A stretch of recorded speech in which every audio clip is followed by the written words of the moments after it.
What does it mean to lead when the world is crumbling? Not with force, not with wealth, but with wisdom. This is the story of Marcus Aurelius.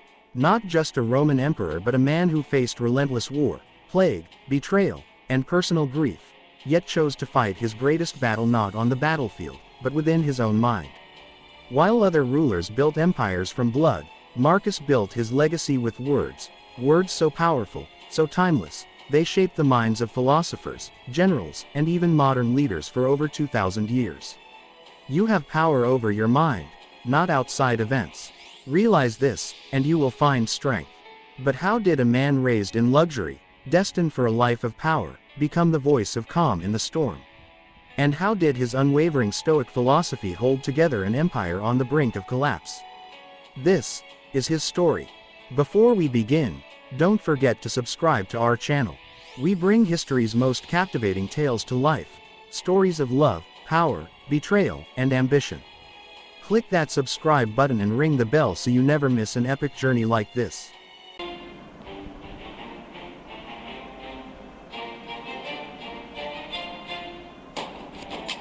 Rome, 121 AD. A city at the heart of an empire that seemed invincible. The Colosseum thundered with the cheers of 50,000 spectators. Marble temples to Jupiter and Mars stretched into the skies. Roman legions stood guard over lands from the foggy hills of Britannia to the sands of North Africa. But the heartbeat of Rome was power. It crushed the weak, rewarded ambition. Emperors rose and fell like the tides, their reigns often ending in betrayal or blood. And yet, in the quiet halls of a villa away from the noise of the Forum, a young boy named Marcus Annius Verus was being shaped into something different. He wasn't raised to be a conqueror. He was raised to be a thinker. His tutors were not generals but philosophers, masters of the Stoic school.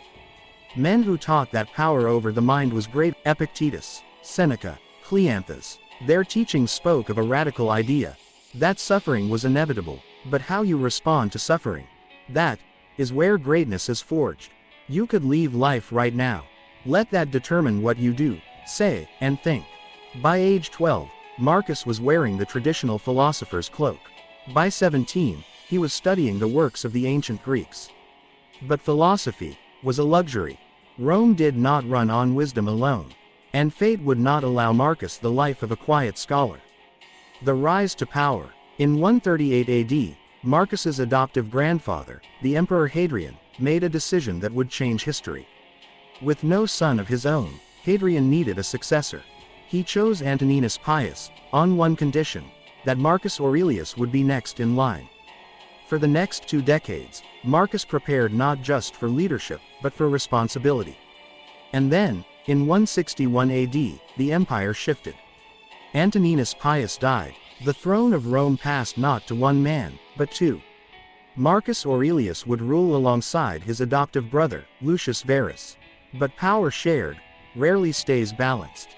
Lucius, while charismatic, lacked discipline. He pursued pleasures while Marcus carried the burden of leadership. But what neither brother knew was that Rome was about to face its greatest crisis yet. The Antonine Plague, Rome's invisible enemy. It started with fever, then the sores, vomiting, death. In 165 AD, a mysterious plague swept through the empire, carried home by soldiers returning from the east. Some say it was smallpox. Others, a viral fever unknown to history. But the truth, it didn't matter. The Antonine Plague would go on to kill millions, nearly a third of Rome's population. Entire legions were decimated. The streets of Rome filled not with the sounds of commerce, but with the wails of the dying. And where was Marcus? He did not hide behind palace walls. He stayed. He walked the streets, tended to the sick, spoke to his people, and yet, behind closed doors, the weight of empire crushed him. In his private journal, the words poured out. Do not waste what remains of your life in speculation about others when it does not help your own inner peace. But fate had more trials waiting. The plague was only the beginning. The barbarian wars. Rome under siege. While Rome was weakened by disease, the northern frontiers erupted into chaos. The Germanic tribes, the Quadi, the Marcomanni, the Iazyges, saw their moment. They crossed the frozen Danube in waves, torching villages and slaughtering Roman settlers. Rome's borders burned, and so, Marcus did what no emperor had done for generations. He left the comfort of Rome. He donned the armor of a soldier and led his legions to war. The bitter winds of the Danube frontier, snow falling in thick sheets, clinging to the red cloaks of Roman soldiers. The clash of steel echoing through the frost-covered forests. For years, Marcus commanded his armies in the brutal north. But it wasn't the war that haunted him. It was the silence. The long, cold nights in his campaign tent, when the battles ceased but the doubt remained. And so he wrote, not decrees, not battle plans, but meditations, personal reflections on fear, on loss, on endurance. You have within you power over your mind, if you choose. Nothing can truly harm you. Yet even as he conquered his mind, the world around him continued to unravel. The weight of loss. Marcus Aurelius knew grief like few others. His beloved wife, Faustina, gone. His children, 5 of them, taken by sickness before they could reach adulthood. Each death left a scar.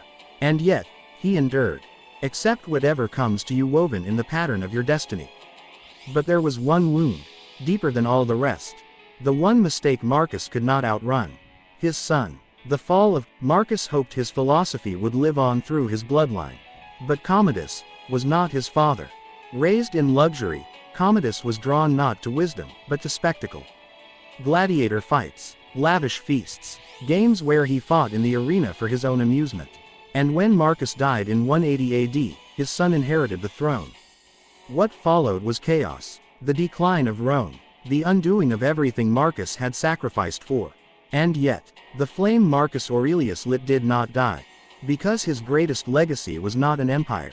It was his words. The eternal wisdom of Marcus Aurelius. The meditations, written not for the world, but for himself, survived. A simple collection of thoughts. Yet they spoke of a truth deeper than any law or decree.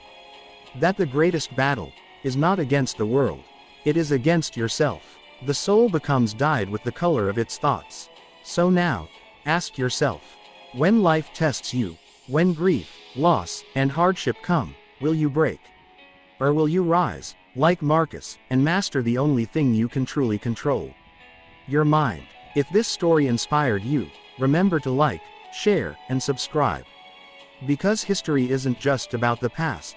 It's about learning how to live with courage, even when the world feels like it's falling apart. After all, greatness isn't born. It's chosen.